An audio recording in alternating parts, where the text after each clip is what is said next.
Scenton Harmochrome. In the quiet town of Viridian Hollow, an unsettling mystery took root. For 3 fortnights, the village's shadows had begun detaching at dusk, twisting into grotesque shapes that whispered secrets before vanishing at dawn. None could explain this phenomenon, yet all felt its ominous weight pressing upon their hearts like cold iron. Scenton Harmochrome moved through his workshop, fingers brushing aged puppets suspended from cedar beams. His world was one of measured movements and controlled narratives.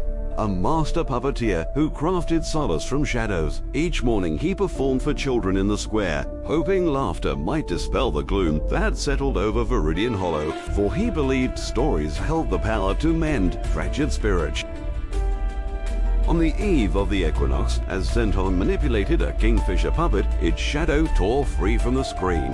It lunged toward a terrified child, freezing inches from her face before dissolving.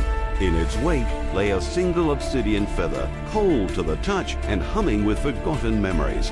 Normality shattered like dropped porcelain. The feather led Scenton to Miriam, a blind archivist whose fingers could read shadow imprints like braille. "They're not attacking," she murmured, tracing the feather's edge. "They're fleeing. Something hunts them in the liminal spaces." Her revelation shifted Scenton's understanding. The shadows were refugees, not aggressors. Miriam identified the feather as belonging to Nixara, a mythical shadowbird said to devour wayward spirits. Convinced they'd found their antagonist, Scenton crafted an intricate owl puppet to mimic its predator. When shadows retreated that night, triumph swelled until dawn revealed fresh claw marks scoring every doorway in Viridian Hollow.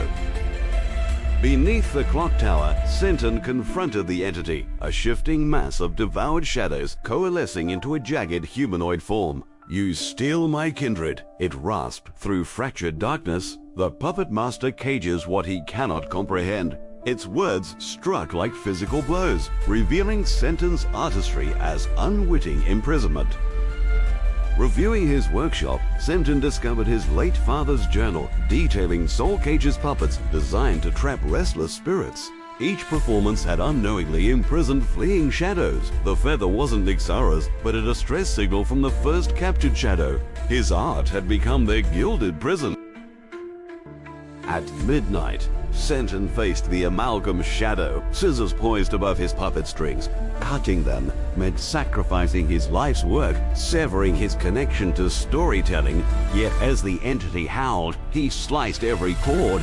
Puppets clattered lifelessly, releasing captured shadows in shimmering tendrils.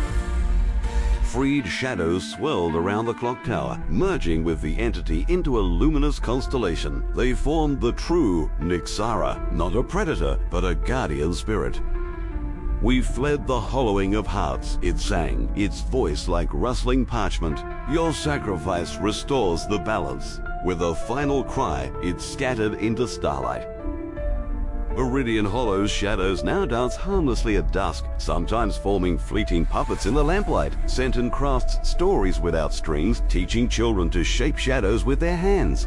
Yet when the northern wind blows, he feels the obsidian feather pulse in his pocket, a reminder that some mysteries nest too deep for answers.